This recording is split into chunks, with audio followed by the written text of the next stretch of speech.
படைத்த இறைவனுக்கு வணக்கம், கற்ற தமிழுக்கும் வணக்கம். மதிப்பிற்கும் மரியாதைக்கும் உரிய இவ்வளவு நேரம் நம்மை மகிழ்வித்துக் கொண்டிருக்கும் நடுவர் ஐயா அவர்களே, நம்மை மேலும் மகிழ்விக்க வந்திருக்கும் பேச்சாளர் பெருங்கை. மைக்க சரி பண்ணிக்கணும். நாங்கள் பேச்சாளருக்கு முதல்ல அதுதான்.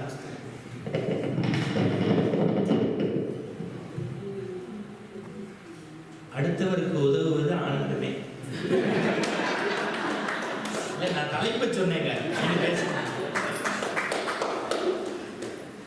மேலும் நம்மை மகிழ்விக்க வந்திருக்கும் பேச்சாளர் பெருந்தகைகளே, பாரதி கலைமன்ற நல் உறவுகளே, எனக்கு இந்த வாய்ப்பளித்து உதவிய நல் உள்ளங்களே, உங்கள் அனைவருக்கும் என் ஆனந்தம் கலந்த தமிழ் வணக்கங்கள். ஐயா, இங்கே கொடுக்கப்பட்டிருக்கிற தலைப்பு இன்றைய சூழ்நிலையில் அடுத்தவருக்கு உதவுவது ஆபத்தா ஆனந்தமான.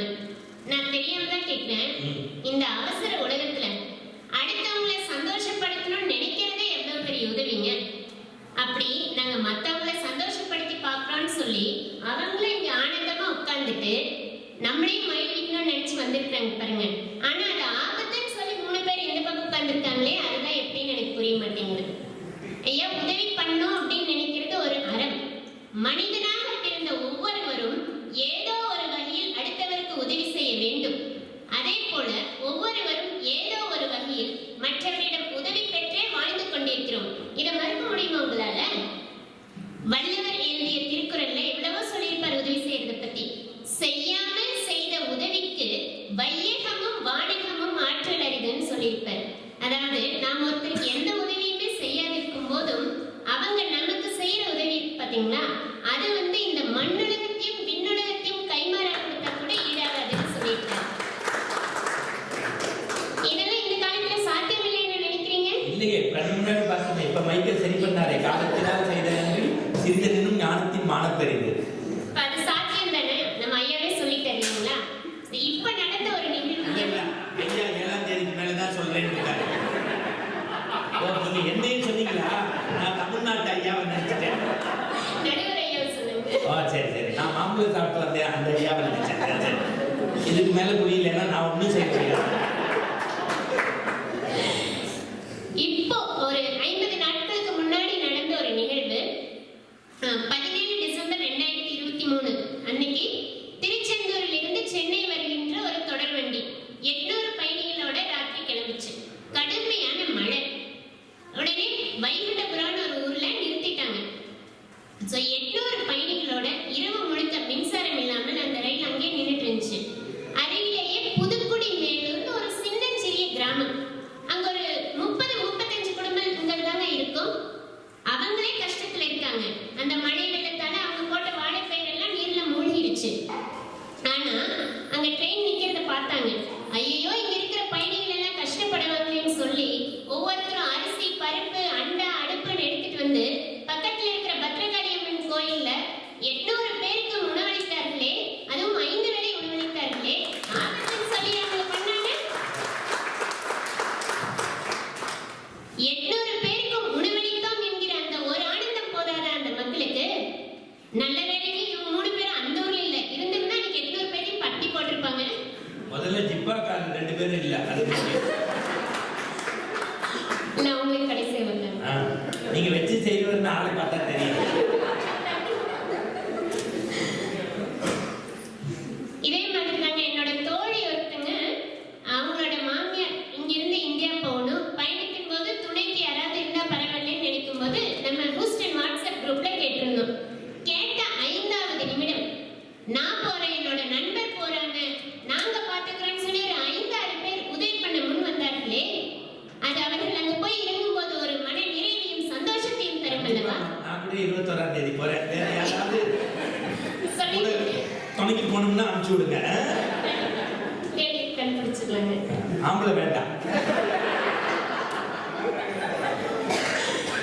அயல் நாடுகளில் வாழும் நமக்கெல்லாம் அண்ணா, அக்கா, தம்பி, தங்கை எனவும் அத்தை, மாமா, தாத்தா, பாட்டி என நம் குழந்தைகளுக்கும் புது புது உறவுகள் கிடைக்கிறதே, அது ஏதோ ஒரு வகையில் நாம் செய்கின்ற, நமக்கு செய்யப்படுகின்ற உதவியால்தானே.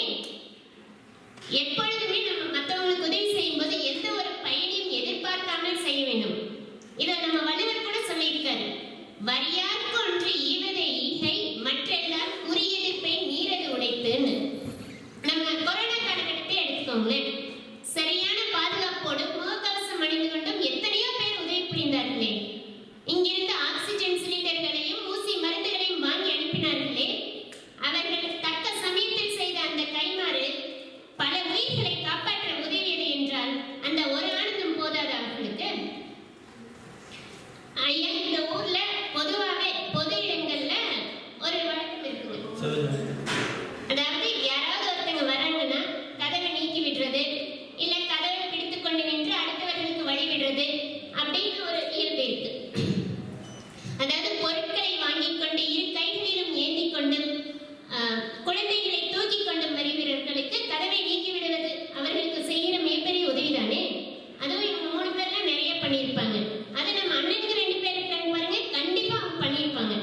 நம்ம ஊர் பொண்ணுங்களுக்கு பண்ணிருக்காங்களோ இல்லையாங்க, இந்த ஊர் பொண்ணுங்களுக்கு நிச்சயம் பண்ணிருப்பாங்க. அது குறிப்பா கடைசி உள்ளவர் நல்லா பண்ணியிருப்பாரு. ஆகவே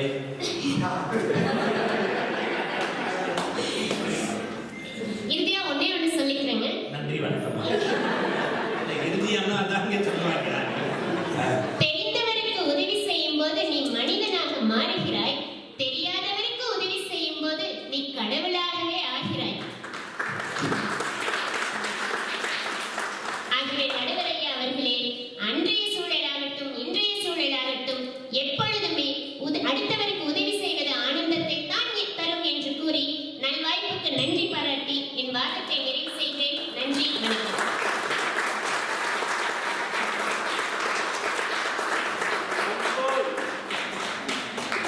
இங்கேயே இந்த போடு போட்டா மயில்சாமியை நினைக்கிறேன்.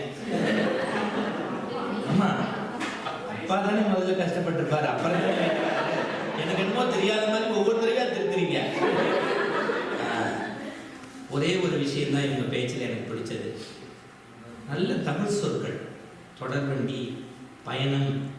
மேடையில் பேசுறவங்க கூட இன்னைக்கு பிறமொழி சொற்கள் கலந்து பேசுறோம், தப்பு இல்லை. அந்த ஊரை விட்டுட்டு இங்க வாழ்க்கைக்காக வந்தவங்க முதல் மேடை, நாங்கள் சத்தியமா சொல்றேன், டிவியில வர்ற பிரபலமான பேச்சாளர்களை விட உச்சரிப்பு சுத்தமும் கருத்து ஆழமும் குறிப்பிட்ட நேரத்திற்குள் முடித்த அவர்களுடைய பாங்குக்கு ஒரு பலத்த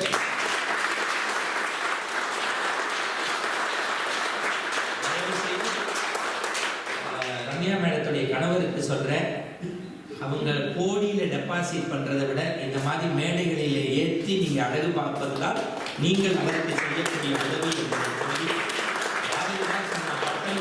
சட்டங்கள் ஏற்றுவது பாரினில் பெண்கள் நடத்த வந்தோம், கற்ப நிலையர்கள் சொல்ல வந்தா இரு கட்சிக்கும் அதை பெருமில் வைப்போம். ஆணெல்லாம் கற்ப விட்டு தவறு செய்தால் பெண்மையும் கற்பிடந்திடாதவன்.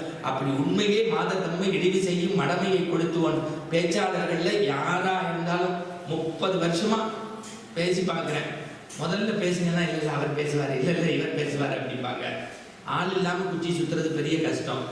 எந்த சங்கோஜமும் படாம முதல் பேச்சாளரா வந்த பால நிதானமா ஆடி வீரத் கோலி மாதிரி 100 அடிச்சுட்டு போயிருக்காங்க. வாழ்த்துக்கள்.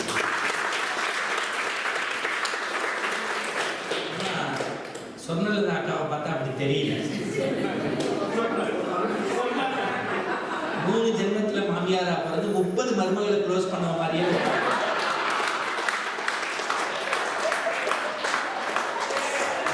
ரசிகர்களின் ஆதரவை பெற்று சொர்ணாக்கா வருகிறார்.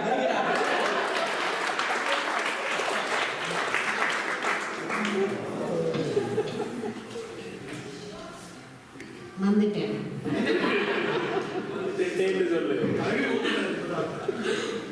அனைவருக்கும் இனிய மாலை வணக்கம். எனக்கு முன்னாடி ரம்யா ரொம்ப ரம்யாவா பேசினாங்க. அவங்க சொன்னாங்க, ஒருவர் கேட்டு உதவுபவன் மனிதன், கேட்காமலே உதவுபவன் மாமனிதன், அதாவது கடவுள் மாதிரி. ஆனால் சக மனிதனுக்கு உதவி செய்து உபத்திரத்தில் மாட்டிக்கொள்பவன் தான் சராசரி மனிதன். நாமெல்லாம் சராசரி மனுஷங்க தாங்க. நாங்க உதவி பண்ணாலே ஆபத்து தான். சரி, மத்தவங்க கதைக்கு எதுப்போம், நம்ம டைரக்டா நம்ம கதையை பார்க்கலாம். ஆமா, மதுரைக்காரங்கனாலே அவங்க கதையோட தானே ஆரம்பிப்பீங்க. இந்த கூட்டத்துல நிறைய பேர் இன்ஜினியர் இருப்பீங்க, அது மாதிரி நானும் ஒரு இன்ஜினியர். படிக்கிற காலத்துல நான் இப்பதான் கொஞ்ச நாள் முன்னாடி இன்ஜினியரிங் முடிச்சேன், ஓகேவா. படிக்கிற காலத்துல பரீட்சை இருந்தது. ஸோ நான் வந்து பஸ்ஸை பிடிச்சி ஆஸ் யூஷுவல் எல்லா காலேஜ் மாதிரி இந்த காலேஜும் எல்லையை தாண்டி தான் இருந்தது. ஸோ நான் பஸ்ஸை பிடிச்சி பரீட்சை எழுதுறதுக்காக காலேஜுக்கு போயிட்டு இருந்தேன். அப்போ வந்து அந்த பஸ்ஸில் ஒரு 4 இம்பார்ட்டன்ட் கேரக்டர்ஸ்.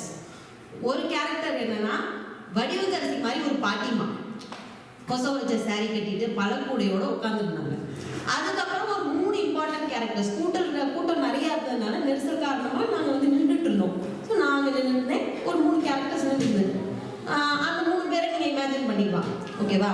சிரிச்சுட்டே இருக்கிற மாதிரி ரம்யா மாதிரி ஒரு கேரக்டர். அந்த 3 பேரை அந்த 3 பேர் நீங்க கையில காமிச்ச அந்த 3 பேருன்னா அவர் என்னைய ஒரு மாதிரி பார்க்கறாரு.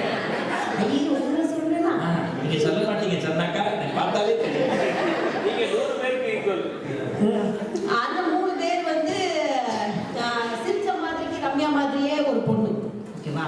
அதுக்கப்புறம் 2 புஸ்தகத்தையும் கையில வச்சு படிச்சுக்கிட்டே இருந்துச்சு இன்னொரு பொண்ணு நம்ம தேவி மாதிரி. அதுக்கப்புறம் ஒரு பக்காவான ஜென்டில்மேன்.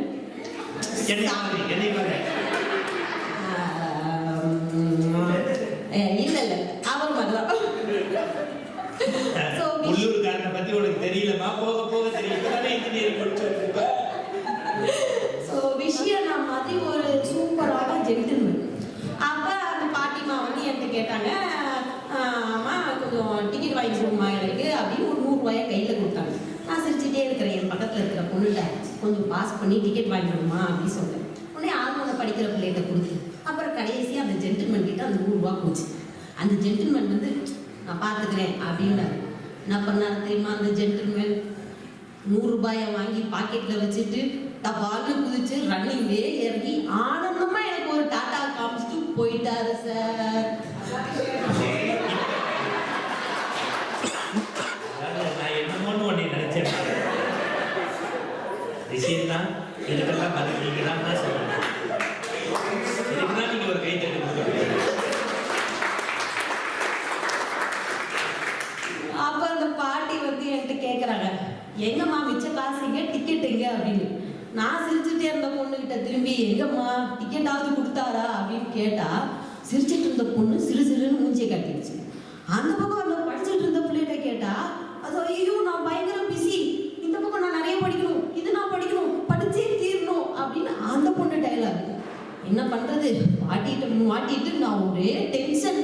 ஐயோ என்ன பண்றது, அடுத்து நம்ம பஸ் ஸ்டாப் வந்து பாட்டி என் பஸ் ஸ்டாப் வந்துச்சு நான் இறங்கணும் அப்படின்னு சொல்றேன். அதுக்கு பாட்டி என்ன தெரியுமா ஐயா சொன்னாரு? பாட்டி சொல்றாங்க, மண்ணெண்ண வேப்பண்ண விளக்கெண்ண உன் பஸ் ஸ்டாப் வந்தா எனக்கு என்ன அப்படின்னு. பாட்டிமா பறிச்சு நாங்க எழுதணும். அப்புறம் 2 ஸ்டாப் தள்ளி போய் இறங்கி பாட்டி கிட்ட சொன்னேன், பாட்டி இருக்கிற காசெல்லாம் நீங்க வச்சுக்கோங்க, என்னை விட்டுருங்க அப்படின்னு. நான் 2 ஸ்டாப் தள்ளி போய் இறங்கி எங்க கல்லூரிக்கு நடந்து போறேன். அது ஒரு காட்டு பகுதி. தனியா நடந்து திக்கு திக்கு திக்கு திக்குன்னு அந்த ஆபத்தான சொல்ல தனியா நடந்து நான் காலேஜுக்கு போய் லேட்டா பறிச்சிருந்தேன். இப்படி பாட்டிக்கு உதவி பண்ண போய் என் நிலைமை பார்த்தீங்களா எவ்வளவு மோசமாயிடுச்சுன்னு. அதனால நான் சொல்றேன், உதவி பண்ணாலே ஆபத்து. அதுக்கப்புறம் நான் வேலைக்கு போயிட்டேன். வேலையில போய் ஒரு பதவியில வந்து பெரிய பதவியிலே வந்துட்டேன். அப்போ வந்து ஒரு பொண்ணு, நம்மளுக்கு உதவி குணம் ஜாஸ்தி இல்லையா, நான் யாராவது உதவின்னு கேட்டா ஓகே முகத்தை பார்த்தாலே கூட பிறந்த குணம்னு தெரியுது. கூடவே பிறந்தது போகவே போகாது அப்படி. அதனால ரொம்ப அவஸ்தைப்பட்டிருக்கேன். அவங்க வந்து ஹெல்ப் கேட்டாங்க. ஹெல்ப் கேட்ட உடனே நம்ம தான் நோ சொல்ல மாட்டோம்ல. ஓகே உங்களுக்கு வேலை கிடைச்சிரும், நல்ல மார்க் வாங்கியிருக்கேலம்மா, உனக்கு நான் வேலை வாங்கி தந்துடுறேன். அந்த சரோஜாவுக்கு வேலை வாங்கி கொடுத்தேன். அந்த சரோஜாவும் கான்ட்ராக்ட் ஜாப் 1 இயர் கான்ட்ராக்ட் வந்துருச்சு. வேலைக்கு 10 மணிக்கு வருது, 2 மணிக்கு வீட்டுக்கு போயிடுது. எங்கே இருக்குது ஆஃபீஸ்குள்ளே கண்டுபிடிக்க முடியல. ஒரு ஃபைலு கேட்டால் எனக்கு பண்ண தெரியல, நான் பண்ணிடுறேன்னு சொல்லுவோம், ஆனால் பண்ணாது. ஒரு நாள் பாஸ் என்னை கூப்பிட்டு போய் பாருமா, அந்த ரூமில் போய் பாரு. ரூமுக்குள்ள வாசல்ல காலை வைக்கிற பேர் கொர்ன்னு ஒரு சத்தம். என்னடான்னு பார்த்தா நம்ம சரோஜா நல்ல மாம்பழம் சாப்பிட்டு தூங்கிட்டு இருக்கு. வச்சா பாரு ஆப்பு அந்த சரோஜா. எனக்கு என் பாஸ் உடனே சொல்லிட்டாரு, வேலையே பார்க்க தெரியாத வச்சது நீதான், எல்லாமே ஒன்னால தான். அங்க ஆபீஸ் ஆட்கள் எல்லாம் என்னைய பிடிச்சி கிண்டல் பண்ண ஆரம்பிச்சிட்டாங்க. தலைவரே சரோஜா சாமானிக்காரோ, சரோஜா சாமானிக்காரோ, நான் இங்கே போனா அங்கே போனா எப்போ பார்த்தாலும் என்னைய பிடிச்சி ஒரே ஓட்டி தள்ளிட்டாங்க தலைவரே. அதனால என் வாழ்க்கை இருக்கிற பாருங்க, என் வேலை வந்து ஒரு வேலை ஆயிடுச்சு. இப்படிதான் நான் வந்து கஷ்டப்பட்டேன். சரி நம்ம வாழ்க்கையில தான் இப்படிலாம் கஷ்டம் நடக்குது, இலக்கிய காலத்துல நம்ம போய் பார்ப்போம் என்னதான் நடந்தது அப்படின்னு நோட் பண்ணோம்னா, ராமர் சீதை அந்த கதை தெரியும் இல்லையா, நம்ம ராமாயணம். ஸோ ராமர் சீதை லக்ஷ்மணன் காட்டில் இருக்காங்க. ராமர் வந்து மான வேட்டையாட்டுக்காண்டி வெளியில போயிட்டாரு. லக்ஷ்மணன் என்ன பண்றாரு, கோடை பிரிச்சுட்டு சீதாதேவி நீங்க வீட்டுக்குள்ளேயே இருங்க, இந்த கோட்டை தாண்டி வந்துடாதீங்க அப்படின்னு அவர் கிளம்பி போயிட்டாரு. அப்ப துறவி வந்து உதவி கேட்கிறாரு. இரடிய மனம் கொண்ட நம்ம சீதாதேவி என்ன பண்றாங்க, கோட்டை தாண்டி வந்து அவங்களுக்கு ஹெல்ப் பண்றாங்க. ஹெல்ப் பண்றப்ப என்னாச்சு, துறவி வந்து ராவணனை நாடி, ராவணன் வந்து சீதாதேவியை ராமாயண காலத்திலேயே தெரிஞ்சிருக்கு ஒரு பொம்பளையை தூக்கணும்னா சாமியார் வேஷம் தான் கரெக்ட்.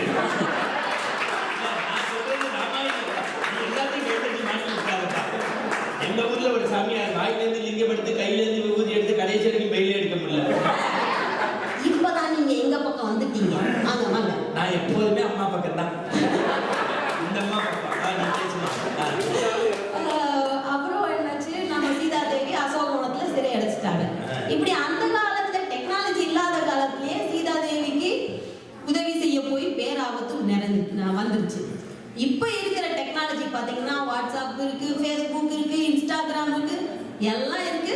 பிரச்சனையும் நிறைய இருக்கு, அதனால ஆபத்தும் நிறைய இருக்கு. அதனால தான் நான் சொல்றேன், 5 5 10 உதவுனாலே ஆபத்து.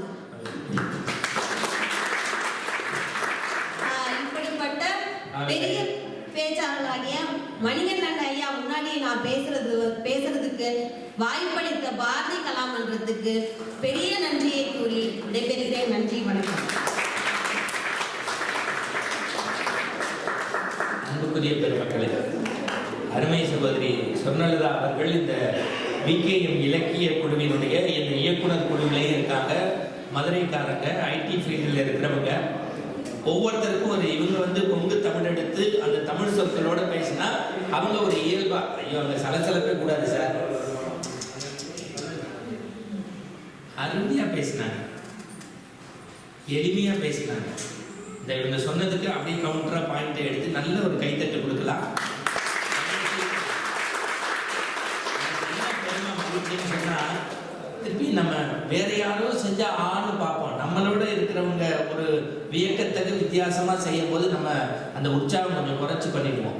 உண்மையிலேயே சொல்கின்றேன் சகோதரி சொர்ணலதா அவர்கள் இந்த பேச்சாளர்களை வெற்றாதீங்க. எல்லாராலையும் டாக்டர் ஆகி இன்ஜினியர் ஆக முடியும். பேசுறது, ஆடுறது, பாடுறதெல்லாம் இறைவன் கொடுத்தக்கூடிய கொடை. அதை நீங்கள் பயன்படுத்திக் கொள்ளுங்கள் என்று வாழ்த்தி, அடுத்து என்னுடைய அருமை சகோதரி, உங்களை பத்தி என்னம்மா சொல்லணும்? நான் முதல்ல இல்லத்தரசின்னு சொல்லுங்க, அதுதான் எனக்கு முக்கியம் அப்படின்னாரு. சரி, அப்புறம் அவங்க இந்த பாரதி கலைமன்றத்தினுடைய பொருளாளர் ட்ரெஷர் இருந்தாங்க. எனக்கு யாரை பிடிக்கும்னு நினைக்கிறீங்க? இவங்கதான் தலைவர் செயலாளர்லாம் எப்ப வேணாலும் பார்த்துக்கலாம். நீங்க எவ்வளவு நேரம் வேணாலும் பேசுங்க, பெல்ல உடனே இந்த அம்மா ஐயோ அப்படிங்கிறாங்க. கோவை சேர்ந்தவர்கள். இந்த பக்கம் ஃபுல்லா கோயம்புத்தூர் டீம் இருங்க, சொல்லிடுறேன் ஒரு வார்த்தை. ஆனா ஒரு பொம்பளையை ஏற்றி இன்னொரு பொம்பளை மிதிக்கிறதுனா ரெடியா இருக்காங்க அப்படின்னு சொல்லி அந்த சகோதரி தேவி பிரபாகரன் அவங்கள்ட்ட என்ன பெரிய விஷயம்னா, எனக்கு பேசுவது பிடிக்கும், பல நிகழ்வுகளில் கலந்து கொள்வது பிடிக்கும், நிர்வாகத்திறன் பிடிக்கும். இவை எல்லாவற்றிற்கும் மேல் எந்த முகத்தை பார்த்தாலும் வண்ண ஓவியத்தை எண்ணங்களாக மாற்றக்கூடிய ஒரு ஓவியர் என்றால் அது எனக்கு ரொம்ப பிடிக்கிறது. எண்ணங்களை பதிவு செய்தார்கள், தன்னுடைய வண்ணத்தை பதிவு செய்ய. இன்றைய நிலையில் பிறருக்கு உதவுவது ஆபத்தல்ல, ஆனந்தமே என்று உங்கள் கைத்தட்டலோடு தேவி பிரபாகரன் வருகிறார்.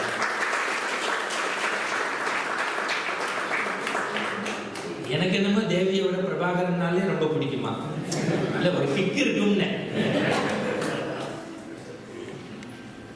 அவையோருக்கும் இங்கு கூடியிருக்கும் அனைவருக்கும் வணக்கம். இங்க உள்ளவங்கள எத்தனை பேர் அடுத்தவங்களுக்கு உதவி செஞ்சிருக்கீங்க? கை தட்டுங்க பார்க்கலாம்.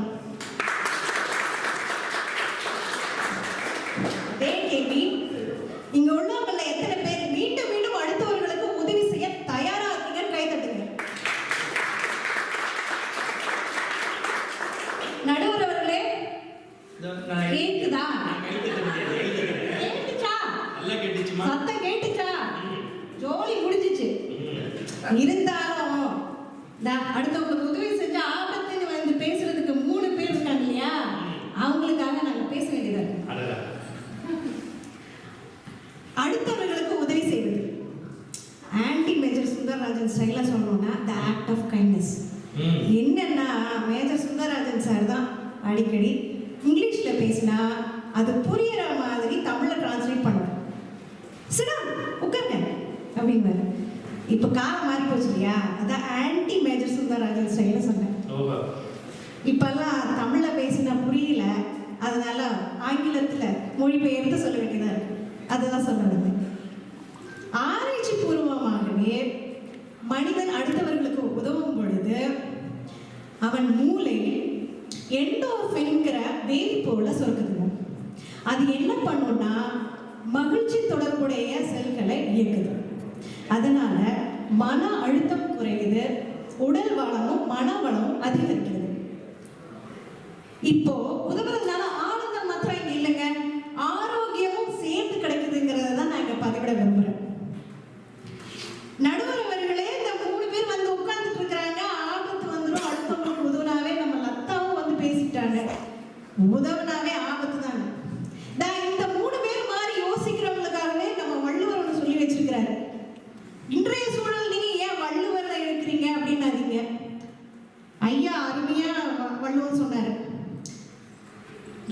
சொல்லிட்டாங்க.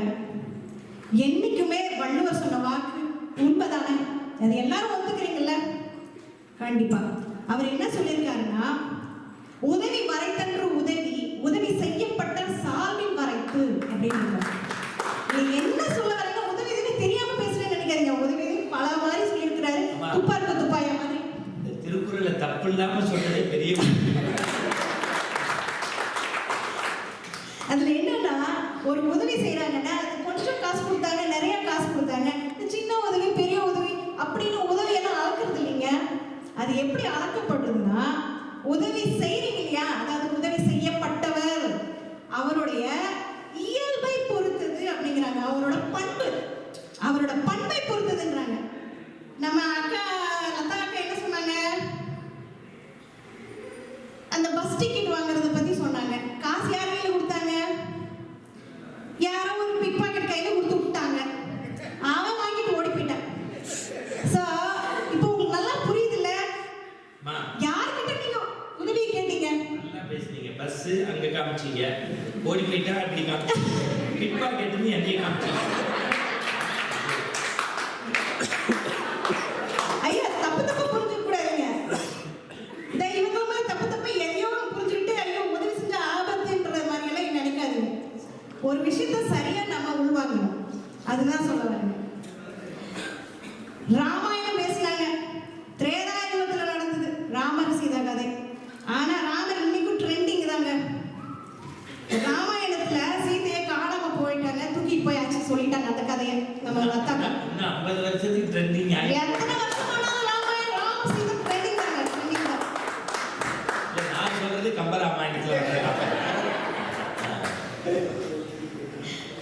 அதுல சீதாதேவி காணாம போயிட்டாங்க. அவங்கள வீட்டு கொண்டு வரணும். இதற்கிடையில ஹனுமனோட உதவினால நம்ம ராமருக்கு சுக்ரீவனோட உதவி கிடைக்குது. அது எப்படின்னா, ராமர் சுக்ரீவனுக்கு வாலி வதம் செய்து உதவுறாரு. அதனால சுக்ரீவனோட படைகள் எல்லாம் ராமருக்கு துணையா நிக்குது, லங்கேஸ்வரனை ஜெயிச்சு சீதாபிராட்டை வீட்டு கொண்டு வர்றதுக்காக, இல்லையா? சரிங்க. இன்னும் புரியுற மாதிரி சொல்லணும்னா, இப்ப நடக்கிற காலகட்டத்துல இப்ப நம்ம ஊர்ல எல்லாம் ஒரு பெரிய பெரிய ஸ்தாபனங்கள்லாம் இருக்குதுன்னு வச்சுக்கோங்க, கட்டடங்கள்லாம் இருக்கு. இப்ப பெரிய கேட் எல்லாம் இருக்கு, பார்த்துருப்பீங்க இல்லையா?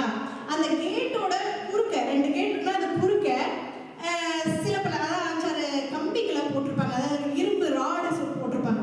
இந்த ஊர்லயும் அது மாதிரி இருக்குது. அது பேர் கேட்டில் ராட்ஸ்ன்னு சொல்லுவாங்க. அதாவது கால்நடைகள்லாம் பிரைவேட் ஏரியால இருந்து பப்ளிக் ஏரியாவுக்கு போகாம இருக்கிறதுக்காக அதை போட்டிருப்பாங்க. அது கண்டுபிடிச்சவங்க ரொம்ப ரொம்ப பிரமாதம். ஏன்னா அதை தாண்டி போக முடியாது இல்லையா, கால் மாட்டிக்கு உள்ள வச்சா. அதனால பிரைவேட்லயே அது இருந்துக்கும், அந்த ஏரியாலே இருந்துக்கும். ஸோ அந்த மாதிரியான காட்சிகளை நம்ம பார்க்க முடியும் நம்ம ஊர்ல. இதுல ஒரு 10-15 குழந்தைகள், கால் ஊனமுற்ற குழந்தைகள், அதை கடக்க முயற்சி பண்றாங்க. அவங்க கையில வெறும் கால் ஊன்றி தான் இருக்குது. அதை வச்சுட்டு போனாலும் அந்த இடத்துல மாட்டிக்கும், அவங்க விழுந்துருவாங்க, அதெல்லாம் வழுக்கிடும். இது எப்படி கடக்கிறதுன்னு யோசிச்சுக்கிட்டே இருக்கும் பொழுது நம்ம ஹீரோயின் அங்கே வரானுங்க. ஒரு யோசனை தோணுது அவங்களுக்கு. அந்த கேட்டு கதவை மூடுறாங்க, குழந்தைகளை கதவு மேலே ஏறி நிற்க சொல்றாங்க, கேட்டை திறக்கிறாங்க. குழந்தைகளும் அந்த தடையை சுலபமா கடந்துடுறாங்க. ஞாபகம் வருதுங்களா? பாத்தீங்களா? Very good. இப்ப அந்த குழந்தைகள் உதவி வாங்கினாங்க இல்லையா, அந்த குழந்தைகளுக்கு ரொம்ப சந்தோஷம். அப்படி நம்ம எப்படி அதை கடந்துட்டோம், எவ்வளவு அறிவா யோசிச்சிருக்காங்க. அதுல ஒரு குழந்தை அந்த ஹீரோயினை கூப்பிட்டு பக்கத்துல கூப்பிட்டு முத்தம் கொடுக்குறாங்க. அதுல மன நெகிழ்ந்த நம்ம ஹீரோயின் ரொம்ப சந்தோஷப்படுறாங்க. யார் கொடுத்த முத்தால? அந்த குழந்தைங்க. நீங்க ஹீரோ ஹீரோயின் குழந்தைங்களா? உங்களுக்கு சப்ஜெக்ட் பத்தி கவலை, எனக்கு இந்த ஹீரோக்கு யார் முத்தம் கொடுத்துருப்பாங்க? ஹீரோயின். இப்ப உதவி செய்தவங்களுக்கும் சந்தோஷம், உதவி பெற்றவங்களுக்கும் சந்தோஷம். புரியுதுங்களா?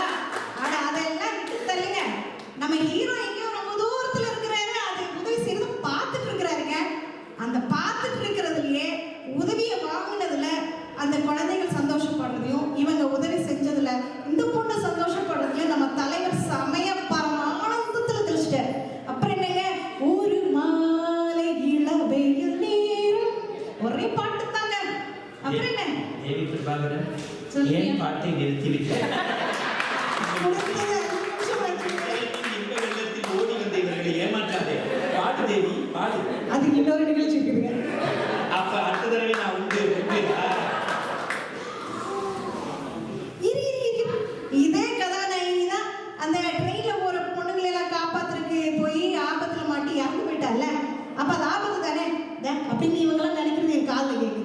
நினைக்கிறத கேட்குங்க. அதுக்கு என்ன அர்த்தம்னா, தன்னோட இயல்பு என்னது? அடுத்தவர்களுக்கு உதவுவது. அப்படி தன்னோட இயல்புல இருந்து மாறாம தனக்கு ஆபத்து வரும்னு இருந்தும் தான் துணிந்து அந்த வேலையை செய்யறாரு இல்லையா, அங்கே உதவி செஞ்ச ஆபத்துன்னு சொல்லி கொடுக்கலீங்க யாரும். அந்த துணிவை தான் அங்க நீங்க பார்க்கணும். எதையாவது பார்த்துட்டு எதையாவது அர்த்தம் பண்ணிக்க கூடாதுங்க. அதனால அடுத்தவர்களுக்கு உதவி செய்தா நம்மளுக்கு புதிய நண்பர்கள் கிடைப்பாங்க, புதிய உறவுகள் கிடைக்கும். நாம அடுத்த வாழ்க்கையில அடுத்த கட்டத்துக்கு போகக்கூடிய வழிகள் பிறக்கும். அதனால அடுத்தவர்களுக்கு நீங்க உதவும். இதுல இந்த சந்தர்ப்பத்துல நான் என்ன சொல்லிக்க விரும்புறேன்னா, நாம் இம்மண்ணிலிருந்து மறைவது நம் முடிவு அல்ல. நம் முடிவு நம் பெயர் இந்த மண்ணிலிருந்து மறைவது. கோவிட் சமயத்துல எல்லாரும் நம்ம கடந்து வந்துட்டோம் இல்லையா, அதுல ஒரே ஒரு உண்மையை நான் சொல்றேன், ஒரு தகவல். சவுத் ஆப்பிரிக்கா நாட்டுக்கு எத்தனையோ இடையூறுகள் இருந்தது, மருந்துகள் போய் சேரவே கிடையாது. எந்த ஒரு நாடும் சில பல அரசியல் காரணங்களால அங்க மருந்து கொடுக்கவே கிடையாது, வேக்சின் வந்ததுக்கு அப்புறம். அதுல துணிந்து என்ன நடந்தாலும் சரி நாங்க உங்களுக்கு உதவுறோம்னு சொல்லி வந்தது ஒரு நாடு, நம் இந்தியா. அவங்க தான் சவுத் ஆப்பிரிக்காக்காரர்களுக்கும் இந்த வேக்சின்ஸ் எல்லாம் கொண்டு போய் சேர்த்தாங்க. அப்பேற்பட்ட இந்திய நாட்டுல பிறந்துட்டு இந்திய மண்ணை சுவாசிச்சுட்டு காற்றை சுவாசிச்சுட்டு இங்க வந்து உட்கார்ந்து உதவி செஞ்சாவே ஆபத்து தான் சொல்றது சுத்த அபத்தமா இருக்குதுங்க. மனைவி டீச்சு துவச்சு கொடுத்து ஜிப்பாவை அயன் பண்ணி கொடுத்து பாயிண்ட் எடுக்கிறதுக்கு பேப்பர் கொடுத்த போது இவங்க இப்படி சொல்றாங்க. மனசாட்சியே இல்லாத நீங்க சொல்லுங்கம்மா. ஆகவே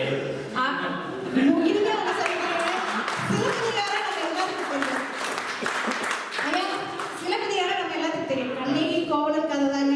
ஏன் இங்க போய் அதை சொல்றேன்னா, அதுலதான் அழுத்த திருத்தமா சொல்லியிருக்காங்க, ஊழ்வினை உறுத்து வந்து ஊட்டும்னு. இங்க பாருங்க, இங்க நான் 3 பேருக்காகவே அதை சொல்றேன். உதவி செய்ய போய் நல்ல மனசோட நீங்க உதவி செய்ய போய் அது உங்களுக்கு ஆபத்தா முடிஞ்சா அது வேற எதுவும் இல்லைங்க, நீங்க செஞ்ச முற்பிறவி ஊழ்வினை காரணமாகவே தான். அதனால நீங்க இருந்தாலும் நல்லதை யோசிங்க, நல்லதை செய்யுங்க, நம்மளையும் நம்ம சேர்ந்தவங்களையும் மகிழ்விச்சு பாருங்க, சந்தோஷமா இருங்க என்று கூறி விடைபெற்றுக் கொள்கிறேன். பாரதி கலைமன்றத்திற்கு சிறந்தான வணக்கம்.